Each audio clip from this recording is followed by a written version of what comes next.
Welcome to the point. ఇటీవల రాజ్ తరుణ్ విషయం చాలా విపులంగా సుదీర్ఘంగా మాట్లాడాము. చర్చించిన అంశాలు ఏమిటి అంటే లావణ్యకి రాజ్ తరుణ్కి గతంలో ఉండే అనుబంధం మొదలుకుని ఆ తర్వాత ఆమె చేసిన ఆరోపణలు, రాజ్ తరుణ్ తనకు కావాలని చెప్తున్న పరిణామాలు, అండ్ ముఖ్యంగా తన దగ్గర డ్రగ్స్ ఉన్నాయని చెప్పి ఆ డ్రగ్స్ తను బలవంతంగా కొంతమందికి ఇచ్చిందని కొంతమంది వచ్చి ఐ డ్రీమ్ స్టూడియోస్లో వారి మాటలను చెప్పారు. అయితే చట్ట పరిధిలో, న్యాయ పరిధిలో ఈ అంశాలని ఎలా పరిశీలించాలి, ఎలా అర్థం చేసుకోవాలి, ఏవేవి శిక్షలకి అర్హం అవుతాయి, ఈ విషయాలపై మనం మాట్లాడబోతున్నాం. మనతో పాటు ప్రముఖ సుపరిచిత సీనియర్ అడ్వకేట్ నాగేశ్వరరావు పూజారి గారు ఉన్నారు. నాగేశ్వరరావు గారు నమస్కారం సార్. రాజ్ తరుణ్ ఇష్యూని మీరు ఫాలో అవుతున్నారా సార్? అవునండి. సో ఫస్ట్ ఆఫ్ ఆల్ అంశాల వారీగా చూస్తే వాళ్ళిద్దరూ పెళ్ళి అయిందని చెప్పి లావణ్య ఒక టైంలో చెప్పింది మధ్యలో. సో గౌరవ న్యాయస్థానం ఎటువంటి ఆధారాల కోసం వెతుకుతుంది పెళ్ళయిందని నిజమైతే? అండ్ ఒకవేళ పెళ్ళయిందని నిజమై రుజువు అయినా కూడా తర్వాత ఏం జరుగుతుందనే అంశంపై మీ అభిప్రాయం ఏంటి సార్? ఇప్పుడు జనరల్గా కనుక పెళ్ళయింది అనుకుంటే కనుక పెళ్ళయింది అంటే దానికి సంబంధించిన ఏదో ఒక సాక్షిదారం అయితే కంపల్సరీ ఉంటుంది. రైట్. అంటే ఇప్పుడు ఇద్దరు వ్యక్తులు రిలేషన్షిప్లో ఉన్నప్పుడు ఏంటంటే వాళ్ళు పెళ్ళి బహిరంగంగా చేసుకోవచ్చు, లేదా పర్సనల్ కూడా చేసుకునే అవకాశం ఉంటుంది. అంటే కొంతమంది గుర్తిస్తుంది. కాబట్టి ఒకవేళ కనుక పెళ్ళయింది కనుక అయితే ఆ అమ్మాయికి ఆర్సీఆర్ వేసుకునే అవకాశం ఉంటుంది. దాన్ని మనం రెస్టిట్యూషన్ ఆఫ్ కాంజుగల్ రైట్స్ అంటాం. అంటే నా భర్త నాకు కావాలి, అంటే నా భర్తతో నేను నివసించాలి అని ఆమె అప్లై చేసుకునే అవకాశం ఆమెకు ఉంటుంది. తర్వాత ఒకవేళ పెళ్ళై కనుక ఉంటే ఆమె డొమెస్టిక్ వైలెన్స్ కింద రెసిడెన్స్ ఆర్డర్ అడగచ్చు. వెళ్ళి నా భర్త ఇంట్లో ఉంటా నేను, ఎలాంగ్ విత్ మై హస్బెండ్, నేను నాకు నివసించే అవకాశం ఇవ్వండి అని అడిగే అవకాశం కూడా ఉంటుంది. కానీ ఆ మధ్యలోనే తను ఇంకొక వ్యక్తితో సహజీవనం చేసినట్టు, ఒక రిలేషన్షిప్లో ఉన్నట్టు కొన్ని నిర్ధారణ అయ్యాయని చెప్పి కూడా కొన్ని వినపడుతున్నాయి మనకి. నిర్ధారణ అంటే ఎక్కడయ్యాయి?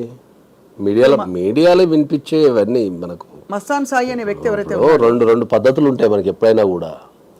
ఒకటి, ఏదైనా ఒక సంఘటన జరిగినప్పుడు అది గవర్నమెంట్ దాని సంబంధిత సంస్థలు నిర్ధారించడం ఒక పద్ధతి. గవర్నమెంట్ దాని సంబంధిత సంస్థలు అంటే ఏంది? మనకు పోలీసు వాళ్ళు కానీ, తర్వాత కోర్ట్స్ కానీ, దానికి సంబంధించిన ఇన్వెస్టిగేషన్ ఏజెన్సీ ఏమైనా ఉన్నాయనుకో. ఇప్పుడు డ్రగ్స్ అనే పదం వాడితే మనకి NDPS యాక్ట్ వస్తుంది. దానికి సంబంధించిన వీళ్ళు నిర్ధారించాలి జనరల్గా. సో మీడియాలో వచ్చే ఏ కథనాన్ని కూడా మనం ఖచ్చితంగా నిర్ధారించి చెప్పలేము. రైట్. కాబట్టి ఎందుకంటే ఇప్పుడు మీడియా అనేది అనుకుంటే ఒక పార్ట్ వరకే చూపిస్తుంది, మొత్తం ఎంటైర్ పార్ట్ అనేది ఇన్వెస్టిగేషన్లో తేలుతుంది. కరెక్ట్. కాబట్టి ఎప్పుడైనా కూడా నిర్ధారించడం అనేది మనకు గవర్నమెంట్ దాని సంబంధిత సంస్థలు నిర్ధారిస్తేనే నిర్ధారించినట్టు. పెళ్లి కూడా అంతే కదా సార్? ఏదైనా అంతే. ఇప్పుడు ఈ కేసులో ఉన్న బ్యూటీ ఏంటంటే, అంటే నేను రెగ్యులర్గా ఫాలో అవుతుంటా కాబట్టి ఈ కేసులో ఉన్న బ్యూటీ ఏంటంటే, ఒకవేళ వీళ్ళందరూ కంప్లైంట్లు కనుక పోలీస్ స్టేషన్లలో ఇచ్చుంటే పోలీసు వాళ్ళకి చాలా ఈజీ. ఎందుకంటే అన్ని ఎవిడెన్స్లు వాళ్ళే ఆన్లైన్లో రిలీజ్ చేసేస్తున్నారు. వీళ్ళు ఇన్వెస్టిగేషన్ కూర్చున్న దగ్గర నుంచి అన్ని ఇన్వెస్టిగేషన్ తీసేసుకోవచ్చు. కాబట్టి ఏదైనా ఒక విషయాన్ని ధృవీకరించాలి అంటే దానికి సంబంధిత శాఖలకు సంబంధించిన వాళ్ళని ధృవీకరించాలి. మీడియాలో వచ్చే కథనాలు ఎప్పుడైనా కూడా, అంటే ఇప్పుడు దీంట్లో రెండు అంశాలు ఉంటాయి. ఎప్పుడైనా కూడా మనకు నిప్పు లేని పోరాదని కూడా అంటాం మనం. కానీ ఒక విషయాన్ని ఒకటే అంశం మీద మనం ఖచ్చితంగా ఇది జరిగింది అని మీడియాలో వచ్చే కథనాన్ని బట్టి చెప్పలేము ఎప్పటికీ. కరెక్ట్. ఇప్పుడు ఈ విషయంలో మరొక కీలక అంశం, మొన్న ఇద్దరు వ్యక్తులు, ఒక అమ్మాయి ఒక అబ్బాయి వచ్చి, అబ్బాయి చెప్పలేదు కానీ అమ్మాయి అయితే బలవంతంగా నాకు డ్రగ్స్ ఇవ్వబడ్డాయి అనే ఒక ఆరోపణ మీడియా ముఖంగా చేసింది. దాని గౌరవ కోర్టు ఏ విధంగా పరిగణిస్తుంది అంటే, ఇప్పుడు బలవంతంగా డ్రగ్స్ ఇవ్వబడ్డాయి అంటే ఏంటంటే, డ్రగ్స్ అనేది అయితే జనరల్ ఎవరు బలవంతంగా తీసుకోలేరు. అంటే బలవంతంగా ఇవ్వటం వేరు, దాన్ని మనం ఫోర్స్ఫుల్ చేయటం వేరు. అంటే తీసుకోమని ఫోర్స్ చేయటం వేరు. ఒక వ్యక్తిని మనం తీసుకో ఏం కాదు. ఇప్పుడు జనరల్గా మనం ఎప్పుడన్నా తాగని వాళ్ళు, లేకపోతే తాగి బంద్ చేసిన వాళ్ళు మన దగ్గర ఉన్నప్పుడు, వాళ్ళు పార్టీలో కూర్చున్నప్పుడు మనం ఏం చేస్తాం, వాళ్ళని కొద్దిగా ఫోర్స్ చేస్తాం. మనం ఏం కాదు, ఒక బీరే కదా, బీరికి ఏమవుతుంది అట్లా మనం ఫోర్స్ చేస్తాం. ఫోర్స్ చేయడం వేరు, బలవంతంగా మనం దాన్ని చేయడం వేరు. వైలేషన్తో చేయడం కష్టం. ఎందుకంటే డ్రగ్స్ అనేది మైండ్ కంటే మనసుకు సంబంధించింది కాబట్టి వాళ్ళు దాన్ని ఇష్టపూర్వకంగా తీసుకుంటేనే ఏమైనా యాక్సెప్ట్ అయ్యే అవకాశం ఉంటుంది. కాబట్టి ఫోర్స్ఫుల్ చేసి ఉండే అవకాశం ఉంటుంది. తీసుకోవచ్చు, తీసుకో ఏం కాదు, తీసుకుంటే మంచిగా ఉంటుందేమో ఇట్లా చెప్పే అవకాశం ఉంటుంది. కానీ బలవంతం చేయడం అయితే డ్రగ్స్ తీసుకోవడం కష్టం. అది తెలియకుండా కలిపివ్వడం లేదు, తెలియకుండా ఒకసారి నోరు తెరని చెప్పేసి రాసేయడం నాడికి. ఎందుకంటే అంటే ఏ దీనికి వస్తుంది? అసాల్ట్ కిందకి వస్తుందా లేక ఫోర్స్ఫుల్ కిందకి వస్తుంది? ఫోర్స్ఫుల్ కిందకి వస్తుంది. ఒకవేళ ఇది తెలవకుండా ఇచ్చినా కూడా ఫోర్స్ఫుల్ కిందకి వస్తుంది. ఒకవేళ ఇది ప్రూవ్ అయితే సార్, ఇది శిక్షార్హమా? ప్రూవ్ అయితే అంటే ఎప్పుడైనా కూడా అందరికీ మనం ఇవ్వాల్సిన క్లారిఫికేషన్ ఏంటి అంటే, డ్రగ్స్ దగ్గరికి వచ్చినప్పుడు ఏంటంటే డ్రగ్స్లో ప్రధానంగా ఇద్దరు ఉంటారు. ఒకరు అమ్మేవాళ్ళు, ఒకరు కొనేవాళ్ళు, వాడేవాళ్ళు. అమ్మేవాళ్ళు, వాడేవాళ్ళు. అమ్మేవాళ్ళని మనం జనరల్ ప్లెడ్లర్ అని, లేకపోతే సెల్లింగ్ చేసే వాళ్ళని సెల్లర్ అని రకరకాలుగా పిలుస్తాము. ఈ డ్రగ్స్ ఎవరైతే తీసుకుంటారో వాళ్ళని విక్టిమ్ అంటాం మనం. కాబట్టి ఎవరైతే అమ్ముతారో లేకపోతే అమ్మకానికి సహకరిస్తారో దాన్ని అమ్మటానికి ట్రై చేస్తారో వాళ్ళకు శిక్షలు, పెద్ద శిక్షలు ఉన్నాయి. పెడ్లర్స్కి చాలా పెద్ద శిక్షలు ఉన్నాయి. అక్కడ ఉన్న క్వాంటిటీని బట్టి, వాళ్ళు అమ్మే డ్రగ్ని బట్టి వాళ్ళకు బెయిల్ ఇవ్వటం కూడా చాలా కష్టం ఉంది ఈ రోజుల్లో. ఇప్పుడు మనం మాట్లాడుతున్న సమాజంలో ఇప్పుడు వాళ్ళకు డ్రగ్స్కి సంబంధించి బెయిల్స్ కూడా చాలా కష్టమవుతున్నాయి కోర్టులలో. సో కోర్ట్స్ కూడా ఏంటంటే డ్రగ్స్ అనేది తొందరగా బెయిల్స్ ఏమి ఇస్తలేవు. సో మ్యాక్సిమం శిక్ష పడే అవకాశాలు ఎక్కువ ఉంటాయి డ్రగ్స్లో. కానీ విక్టిమ్కి వచ్చరికి ఏమైంది అంటే ఏంటంటే విక్టిమ్కి ప్రాసిక్యూషన్ నుంచి ఎగ్జంప్షన్ ఉంది ఇందులో. సో ఇప్పుడు ఎవరన్నా ఒక డ్రగ్స్ తీసుకొని, ఎందుకంటే జనరల్గా డ్రగ్స్ గురించి ఎక్కువ మాట్లాడా, ఎందుకంటే చట్టంలో ఉన్న ప్రొవిజన్స్ చెప్తే ఇంకా వినియోగం పెరిగే అవకాశం ఉంటుందేమో అనే ఉద్దేశంతో ఎప్పుడు నేను మాట్లాడగానే. కాబట్టి ఎప్పుడైతే విక్టిమ్స్ ఉంటారో వీళ్ళకు ప్రాసిక్యూషన్ నుంచి మినహాయింపు ఉంటుంది. ఎప్పుడు వీళ్ళు డ్రగ్స్ తీసుకున్నాను ఒప్పుకొని ఒక 15 days 1 month రిహాబిలిటేషన్ సెంటర్లో వీళ్ళు గడపాల. గడిపి అక్కడ నుంచి సర్టిఫికేట్ తెచ్చుకోవాలా, ఏమని మేము డ్రగ్ క్లియర్ అయిపోయినాం, డ్రగ్ ఫ్రీ అయిపోయినాం, వీళ్ళు ఇంకా డ్రగ్స్ తీసుకునే అవకాశం లేదు, వీళ్ళ మానసిక పరిస్థితి కానీ వీళ్ళకి అలవాటు లేదని చెప్పి వాళ్ళు సర్టిఫికేట్ ఇస్తే ఆ సర్టిఫికేట్ తీసుకెళ్ళి మనం కోర్టులో కానీ లేదా పోలీస్ స్టేషన్లో కానీ మన పేరు కనుక ఉంటే అక్కడ నుంచి మనల్ని మినహాయించే అవకాశం ఉంటుంది ఆ కేసు నుంచి. సో ఎప్పుడైనా డ్రగ్స్ అనేది వచ్చినప్పుడు మనం ఆలోచించాల్సింది ఏంటంటే వీళ్ళు ప్లెడ్లరా లేకపోతే వీళ్ళు విక్టిమ్సా, అంటే వాడే వాళ్ళని ఆలోచించాలా. రెండిట్లో ఏదో ఒకటే ఉంటుంది. అలా కాదు, పెడ్లర్ కాదు, అమ్మలేదు, కానీ వాళ్ళ పొజిషన్లో ఉండే డ్రగ్స్ని మరొక 2-3 స్నేహితులకి కొంతమందికి బలవంతంగా కొంతమందికి చొరవతో ఇచ్చారు. వాళ్ళని ఏమంటారు? ఇప్పుడు ఎవరిది పొజిషన్లోనన్నా డ్రగ్స్ కనుక ఉంటే చట్టంలో ఏంది అంటే మనం ప్రతిదానికి ఒకటి కమర్షియల్ క్వాంటిటీ అని ఉంటుంది. అదే అంటే ఇప్పుడు గాంజా ఉందనుకో, ఒక వ్యక్తి ఎంతవరకు క్యారీ చేయొచ్చు, ఇట్లా రకరకాల డ్రగ్స్ ఎంతవరకు క్యారీ చేయొచ్చు, అసలు క్యారీ చేయకూడదు అనేది చట్టంలో స్పష్టంగా నిర్వచించిన టేబుల్ ఉంది. అవును. సో ఆ క్యారీ చేసినంత వరకు అయితే వాళ్ళు విక్టిమ్ కిందనే వచ్చే అవకాశం ఉంటుంది. ఒకవేళ వాళ్ళు వాడితే అంతకంటే మించి ఉంటే వాళ్ళని కంపల్సరీ పెడ్లర్ కిందనే గుర్తిస్తారు. పెడ్లర్ కింద గుర్తిస్తారు. వాళ్ళు అమ్మిన అంటే డబ్బులు తీసుకున్నా లేకపోయినా పొజిషన్లో ఉంది అంటే దాని అర్థం నీ పొజిషన్లో చట్టానికి మించిన పరిమితి నీ దగ్గర ఉంది అంటే నువ్వు ప్లెడ్లర్ అయితే నీ దగ్గర ఉంటుంది.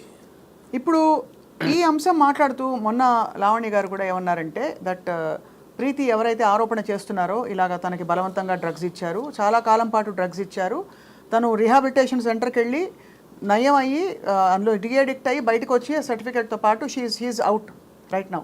కానీ అలవాటు చేసిన ఆ వీడియోలు తన దగ్గర ఉన్నాయని చెప్పి ప్రీతి ఆరోపిస్తే ఆ అమ్మాయి గతం నాకు తెలుసు, ఆ అమ్మాయికి గతంలో చాలామంది బాయ్ ఫ్రెండ్స్ ఉన్నారు అని లావణ్య ఆరోపణ చేశారు. దీనికి దానికి ఏమైనా పొంతన సంబంధం ఉంటుందా సార్? అంటే మనిషి నడవడిక తెలుసుకోవడంలో.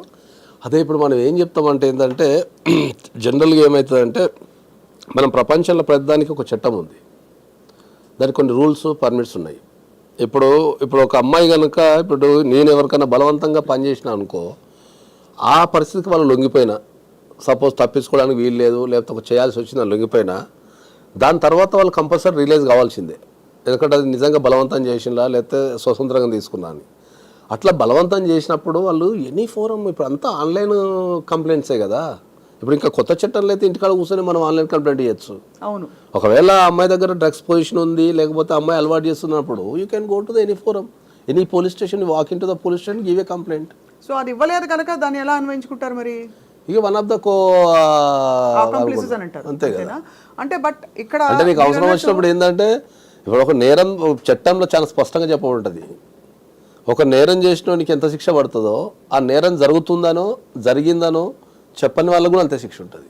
అంటే నేరం జరగబోతుందని నీకు తెలిసి చెప్పకపోయినా అంతే శిక్ష.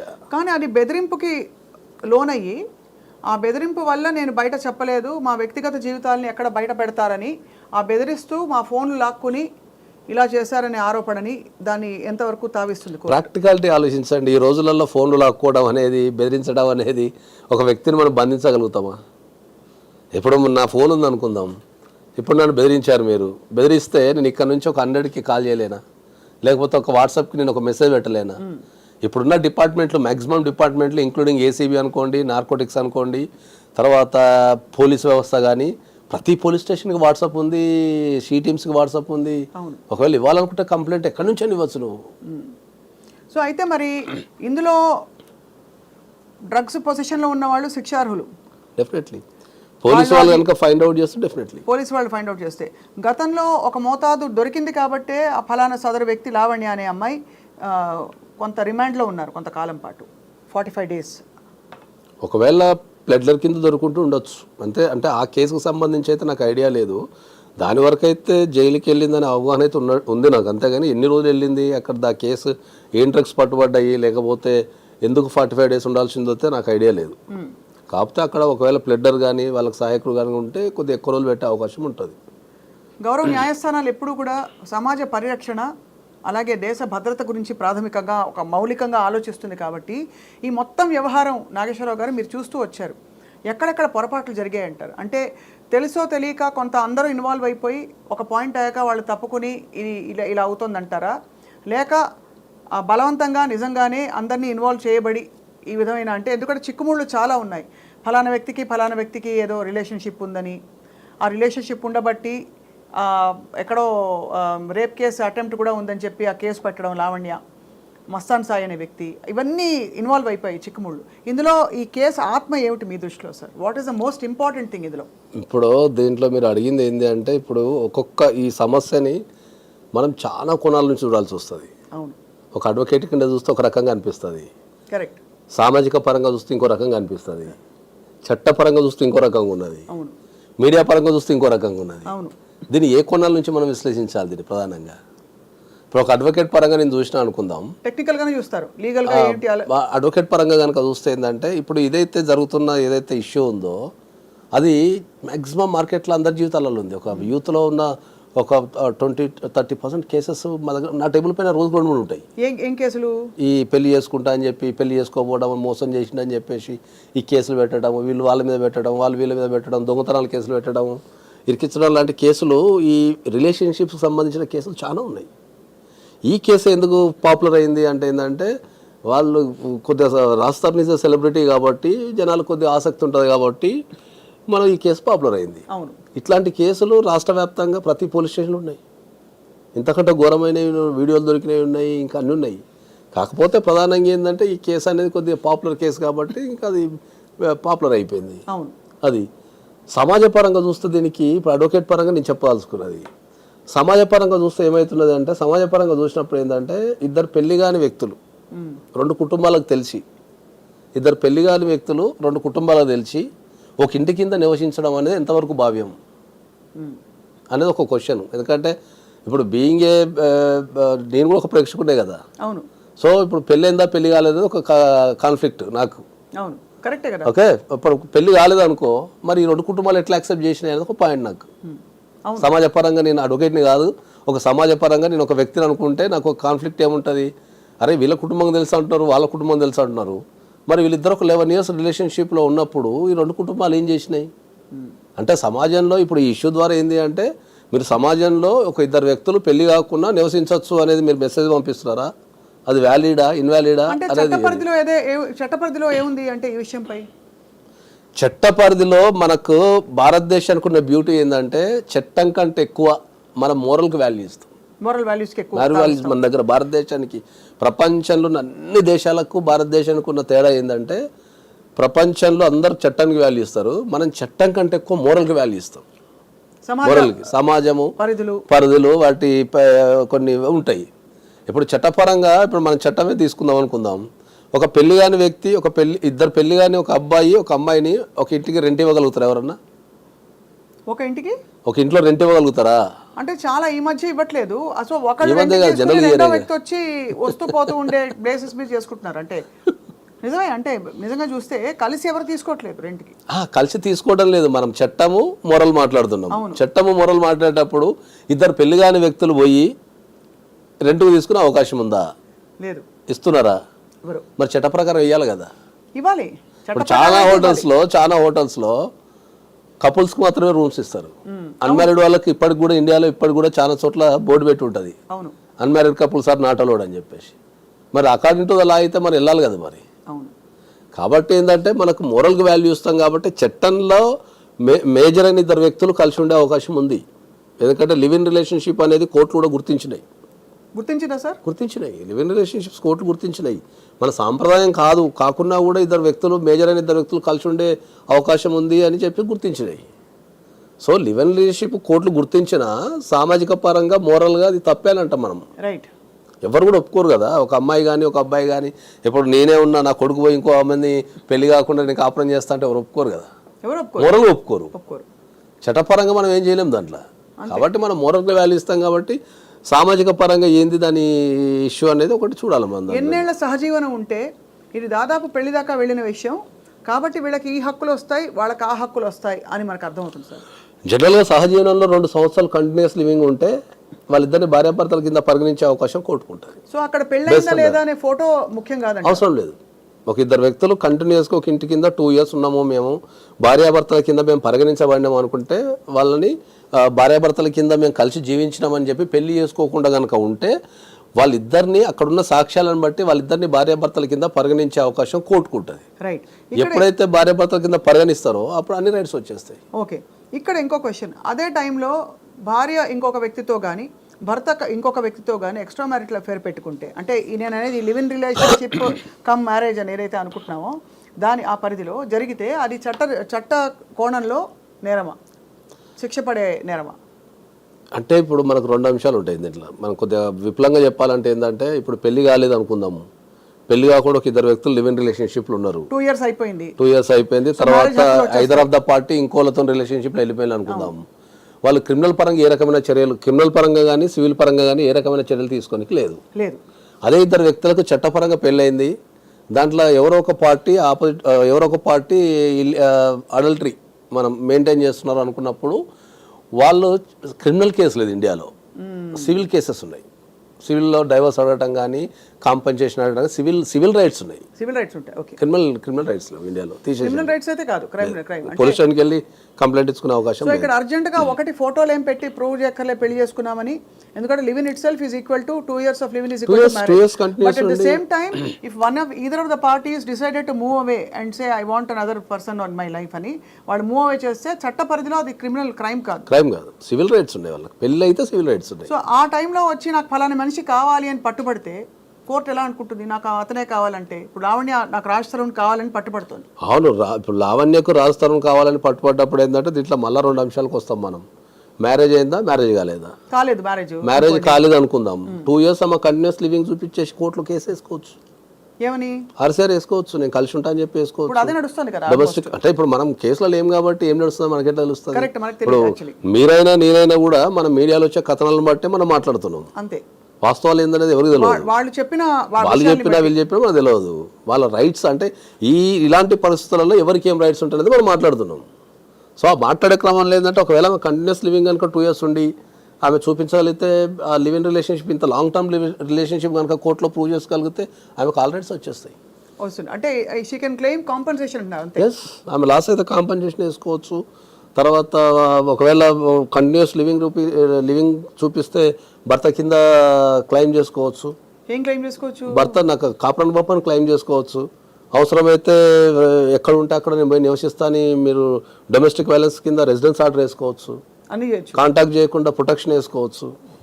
ఇవన్నీ చేసుకోవచ్చు. కానీ వీళ్ళిద్దరూ దాదాపు విడిపోయి ఇది ఎప్పటిలోగా వేస్తే కనుక, ఇప్పుడు సపోజ్ నేను చెప్పేది A, B ఉన్నారండి, వీళ్ళిద్దరు కాదు పేర్లు వాడద్దు మనం, ఎందుకంటే మీరు అన్నట్టు వాళ్ళని గౌరవిస్తూ వాళ్ళ ప్రైవసీని గౌరవ చట్టాలని గౌరవిస్తూ మనం A, B ఉన్నారు, కొంతకాలం కలిసి ఉన్నారు ఆల్మోస్ట్, తర్వాత వాళ్ళు విడిపోయారు.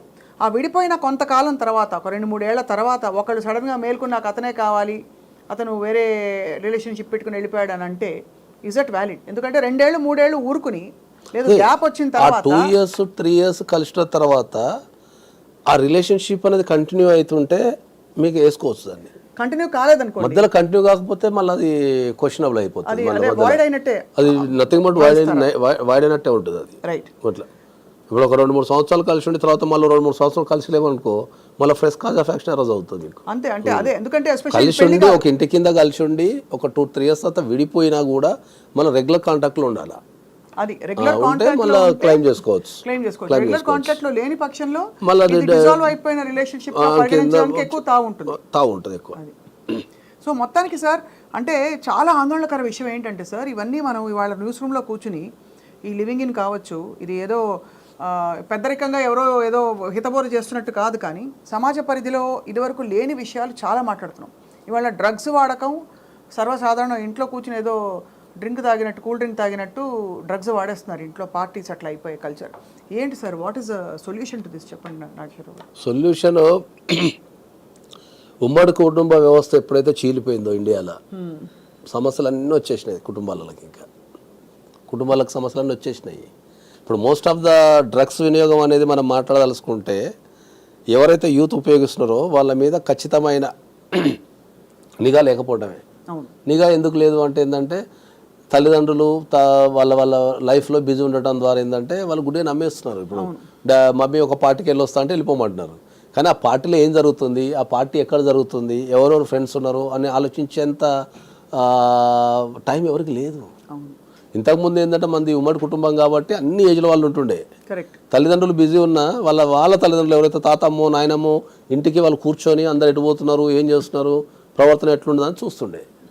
కాబట్టి ఇప్పుడున్న కుటుంబం అనేది విచ్ఛిన్నమైంది కాబట్టి మనకి సమస్యలు వచ్చి పడుతున్నాయి. రిలేషన్షిప్స్ కావచ్చు, క్రైమ్ కావచ్చు, డ్రగ్స్ కావచ్చు, కుటుంబాలకు మర్డర్స్ అంటే సోషల్ క్రైమ్స్ విపరీతంగా సొసైటీలో ఉండే ప్రాథమిక మానవీయ సంబంధాలు, విలువలు అన్నీ అసలు దాదాపుగా అటువంటి కేసులు, కథలు వింటున్నాం సార్. ఇక్కడ మరొక విషయం అడగాలి. భారతదేశంలో వాక్ స్వాతంత్ర హక్కు ఉందని అందరూ గర్వంగా చాటుకుని చెప్తారు. ఇవాళ పబ్లిక్ న్యూస్ రూమ్స్లో బూతులు తిట్టుకుంటూ, బండబూతులు తిట్టుకుంటున్నది అది నేరం కాదా, లేకపోతే? 100% నేరమే. వాక్ స్వాతంత్రం ఉంది, ప్రతి దానికి మనకు రాజ్యాంగంలో ప్రతి హక్కు ఇచ్చారు, మళ్ళీ దానికి కొద్దిగా లిమిటేషన్ ఉంటుంది. వాక్ స్వాతంత్రం ఉంది కానీ ఎట్లా పడితే తిట్టడానికి లేదు కదా. నువ్వు రాజ్యాంగానికి లోబడే తిట్టు, విమర్శించొద్దని ఎవరు చెప్పరు. ఏ వ్యక్తిని ఎవరైనా విమర్శించే హక్కు ఉంది. ఆ విమర్శ అనేది నీకు చూడటానికి కానీ మాట్లాడుకోవడానికి కానీ మంచిగా ఉండాలి. తిట్టుకునే లెవెల్కి వెళ్ళొద్దు ఎప్పుడు అనేది, అది పర్సనల్గా తిట్టుకునే లెవెల్కి వెళ్ళొద్దు అనేది చెప్తాం మనం. దానికి వాచ్ డాగ్ ఎవరు సార్? దాన్ని పరిధిలో పెట్టే వ్యక్తులు ఎవరు చెప్పండి? దాన్ని పరిధిలో పెట్టే వ్యక్తులు ఎవరు లేకున్నా కూడా ఎవరైతే అగ్రూప్ పార్టీ ఉంటారో వాడే వాచ్ డాగ్. ఇంకా వాళ్ళంతే. ఇప్పుడు నేను మిమ్మల్ని తిట్టినా అనుకో, మీరే వాచ్ డాగ్. ఇంకా మీరు వైపు పోలీసులకి కేసు పెట్టాలి అంతే. వాళ్ళకి బాధ్యత ఉండదంటారా? అదే చెప్తున్నా కదా మీకు, సామాజిక బాధ్యత అనేది ఇప్పుడున్న యూత్కి కానీ ఇప్పుడున్న జనాలకు కానీ లేదు. ఎందుకంటే ఇంతకుముందు సమాజం అనేది సామాజిక బాధ్యత భయంతోనే బతికిపోయినాం మనం. మీకు నేను కొన్ని లక్షల ఉదాహరణలు చెప్తాను మీకు, సామాజిక బాధ్యత లేదు అంటే లక్షల ఉదాహరణలు చెప్తాను నేను మీకు. ఇప్పుడు ఇంతకుముందు ఒక పెళ్ళైన అమ్మాయి ఉంటే, ఆ పెళ్ళైన అమ్మాయి పండగ పూట ఒక 30 సంవత్సరాల క్రితం వెనక్కి వెళ్తే, పండగ పూట ఒక ఇంటికి వెళ్తే ఒక్కరోజు ఎక్స్ట్రా ఉన్నా కూడా ఈ ఇంటి పక్కల చుట్టుపక్కల వాళ్ళందరూ అడిగేటోళ్ళు, ఏమైంది ఇంకా పోలేదా, ఇంకా అయ్యో ఇంకా పండగ అయిపోయింది కదా, మీ అల్లు రాలేదా, తీసుకపోవడా, లేకపోతే మీరు పంపారా అని వాకం చేసేటోళ్ళు. ఆ భయానికి బస్సు ఎక్కిస్తుండే. అర్థమైందా? అది సామాజిక బాధ్యత. ఇప్పుడు పెళ్లి చేసుకున్న తెల్లారి నుంచి ఇంటున్నా ఎవరు అడుగుతలేడు. ఏమంటున్నారు, నాకెందుకు ఆమె పెళ్లి చేసుకోకపోతే నాకెందుకు, చేసుకోకపోతే నాకెందుకు అనే భయం అంటే వీళ్ళు కూడా అంతే అయిపోయారు. ఇంకా అట్లనే ఇప్పుడున్న యూత్ కూడా ఉన్న ఎన్నో ప్రొవిజన్స్, చట్టపరంగా రకరకాల ప్రొవిజన్స్ అన్నీ ఉన్నా కూడా వాడు అక్కడ కూర్చుంటాడు, విమర్శిస్తాడు తప్ప ఒక అడుగు ముందుకెళ్ళాడు. ప్రభుత్వాలన్నీ సరిగ్గా నిలవడానికి మనకు ఆర్టీఐ యాక్ట్ పెట్టారు. వాచ్ డాగ్ అని చెప్పారు కదా ఇంతకుముందు. వాచ్ డాగ్ అందరున్నా కూడా మళ్ళీ ప్రతి పౌరుడు వాచ్ డాగే టు ద గవర్నమెంట్. కరెక్ట్. ఏ డిపార్ట్మెంట్ అయినా ఏ టైం అయినా పోయి క్వశ్చన్ అడిగి నాకు పలానా ఇన్ఫర్మేషన్ ఇవ్వాలంటే ఇవ్వాలి వాళ్ళు తప్పకుండా. కరెక్ట్. మరి ఎన్ని ఆర్టీ అప్లికేషన్లు మన సోకాల్డ్ యూత్ ఎన్ని ఆర్టీ అప్లికేషన్లు వేసి ఇప్పుడు రోడ్లు బాగాలేవని తిట్టుకుంటున్నాం, కానీ మరి రోడ్డుకు సంబంధించి ఏమైంది, మరి దీనికి ఎందుకు వేస్తలేరు రోడ్లు, మరి మా ట్యాక్స్ పన్ను ఏమైందని ఎవరు అడుగుతున్నారు? కాబట్టి వాచ్ డాగ్ అనేది సమాజంలో అందరం వాచ్ డాగ్. చాలా మొత్తానికి సార్ బాధాకరమైన పరిణామాలు ఏంటంటే యువత వాళ్ళు ఇప్పుడు వాళ్ళ పేరెంట్స్కి ఎంత కడుపు కోత అనిపిస్తుంది. వాళ్ళు బయటకు వచ్చి సరే వేరే వాళ్ళు అలవాటు చేశారో, వాళ్ళు అలవాటు బారిన పడ్డారో, ఏదైనా సరే పిల్లలకి దురలవాట్లు లేకపోతే హానికరమైన అలవాట్లు ఉన్నాయంటే తల్లులకి తండ్రికి బాగా గుండె తరుక్కుపోతుంది సార్. నేను అందరికీ చెప్తున్నా ఏంటంటే కొద్దిగా పిల్లల మీద ఎప్పుడు కూడా దృష్టి పెట్టమని చెప్తాను నేను కంపల్సరీ. కాలేజీలలో కానీ, ఇంజనీరింగ్ కాలేజీలో కావచ్చు, మెడికల్ కాలేజీలో కావచ్చు, తర్వాత వీళ్ళు వెళ్ళే పార్టీస్ కానీ, ఈ పబ్స్కి వెళ్ళినప్పుడు కానీ ఖచ్చితంగా వాళ్ళని ఒక వేయగలిగితేనే రేపు ఎవరికి ఆ కడుపు కోత అనేది ఉండదు. అది నేను చెప్పేది. రైట్ నాగేశ్వరరావు గారు, చాలా ఆలోచింపజేసే విషయాలు. అంటే చట్ట పరిధిలో వచ్చే విషయాలు కొన్ని టెక్నికల్గా ఉన్నా ఉండకపోయినా సమాజ పరిధిలో కొన్ని అన్యాక్సెప్టబుల్, తప్పు రైటు శిక్షలు పడతాయని పక్కన పెడితే అన్యాక్సెప్టబుల్ విషయాలు ఇంకా చలామణి అవుతున్నాయి. వాటికి మేబీ శిక్ష పడకుండా తప్పించుకోవచ్చు, కానీ గౌరవము, హుందాతనము, ఇంకా తర్వాత విలువలు కోల్పోయి బ్రతకడం అన్నది కూడా అది అంత శ్రేయస్కరమైన పరిణామం కాదు. ఎందుకంటే వాళ్ళ ద్వారా ఇంకా తర్వాత తరాలకి, వాళ్ళ పిల్లలకి వాళ్ళు చెప్పుకునే ఎగ్జాంపుల్స్. అది చాలా సందర్భాల్లో అందరికి చెప్తాను నేను, వ్యక్తిగత విషయం వేరు, సామాజిక పరమైన విషయం వేరు అని చెప్తాను నేను. ఇప్పుడు వ్యక్తిగత విషయాన్ని ఎప్పుడు కూడా మీడియాకి ఇవ్వద్దని చెప్తాను ఎప్పుడు. ఓకే, ఎందుకంటే ఇప్పుడు సామాజిక పరమైన ఇష్యూలు అంటే ఏంటంటే ప్రపంచానికి తెలవాలా, ఏం తప్పు జరుగుతుంది, ఏం తప్పు జరగటం లేదన్నది ప్రపంచానికి తెలవాలి. కాబట్టి అది మీడియాకి ఇవ్వడంతో, మీడియాలో చర్చ జరగడంతో బాగానే ఉంటుంది. వ్యక్తిగత విషయాలు ఏవైతే ఉంటాయో అవి మనం ఒక వ్యక్తి మీద పగతోనో పగ తీర్చుకోవడానికో లేకపోతే ఇబ్బంది పెట్టడానికో మనం మీడియాకి వెళ్ళడం ద్వారా, ఇప్పుడు మీడియాలో ఉన్న రికార్డులన్నీ అట్నే ఉండిపోతాయి కదా. రేపు ఇంకా 10 ఇయర్స్కో 5 ఇయర్స్కో ఏదో ఒక సంఘటన జరిగినప్పుడు ఎవరో ఒకరు గుర్తు చేస్తూనే ఉంటారు. వాళ్ళు రేపు పెళ్లి చేసుకున్న క్యారెక్టర్ అసోసియేషన్ ఇవన్నీ జరుగుతుంటాయి. కాబట్టి తప్పకుండా చేయకూడదు. మీడియా కూడా నియంత్రణ పెట్టుకోవాలి కదా సార్. ఇక మీడియాని నియంత్రించడం కష్టం లేదు ఇంకా, ఎందుకంటే దాన్ని అన్ని రకాల చేతుల నుంచి వెళ్ళిపోయింది కాబట్టి. కనీసం ఒక చెప్పు చూపించకపోతే ఆ మాత్రం డ్రామా లేదా అనే చందంగా తయారైంది చాలా వరకు మీడియా. దానికి మీడియా కూడా నియంత్రించుకోవాలి. మనం ఏ సంస్కారం చూపిస్తున్నాం. కాకపోతే నేను అందరికి చెప్పేది ఏంటి అంటే, ఇట్లాంటి ఇష్యూస్ ఉన్నప్పుడు మనం కోర్టు నుంచి ఇంజెక్షన్ ఆర్డర్ చేసుకోవచ్చు ముందే. ఇది చాలా ఇంపార్టెంట్ పాయింట్. ఇది చాలా మందికి తెలియదు ఈ విషయం. ఏంటంటే నేనే స్వయంగా ఇట్లాంటి ఒక 2 టాప్ మోస్ట్ ఇష్యూలలో నేనే పోయి ఇంజెక్షన్ ఆర్డర్ తెచ్చిన. ఏం ఇంజెక్షన్ ఆర్డర్ అంటే ఏంటంటే, నా గురించి ఎక్కడ మాట్లాడడానికి లేదు అని చెప్పేసి తెచ్చిన నేను. ఏ మీడియాలో కానీ శాటిలైట్లో కానీ ఎక్కడ ప్రెస్ మీట్ పెట్టడం కానీ, నీకేమైనా నా వల్ల ఇబ్బంది కలిగితే, నా వల్ల అన్యాయం జరిగితే నువ్వు కోర్టుకు వెళ్ళు లేదా పోలీస్ స్టేషన్కి వెళ్ళు. మీడియాకి ఎక్కే అధికారం రాలేదు, ఎవరు తీసుకోవద్దని మీడియా సంస్థలకు, at the same time operate వ్యక్తులకు కూడా మనం ఆర్డర్ తెచ్చుకోవచ్చు. రైట్, చాలా ఇంపార్టెంట్ వ్యాలిడ్ పాయింట్ చెప్పారు సార్. చాలా మంది సెలబ్రిటీస్కి ఇది యూస్ఫుల్ ఇన్ఫర్మేషన్. చాలా యూస్ఫుల్ అది. ఎందుకంటే సెలబ్రిటీస్ అనే కాదు, ప్రైవసీ కూడా. మీరు సెలబ్రిటీ దాకా పోయింది. ఇప్పుడు నార్మల్ వ్యక్తులు ఏంటంటే మీడియా పెరగడం ద్వారా ఏమైపోయిందంటే, ఇప్పుడు పెళ్ళం మూల మధ్యలో గొడవ జరిగింది అనుకో, కథం పెళ్ళం వెళ్ళి టెంట్ వేయడం, ఇంటికాడ కూర్చొని ధర్నా చేయడం, మీరు ఎక్కేసి కమాన్ అని చెప్పడం, ఉన్న విషయాలని చెప్పడం జరుగుతున్నది. కాబట్టి ఇది ఒక సామాన్య వ్యక్తికి ఎట్ ద టైం సెలబ్రిటీస్ కూడా పనిచేస్తారు.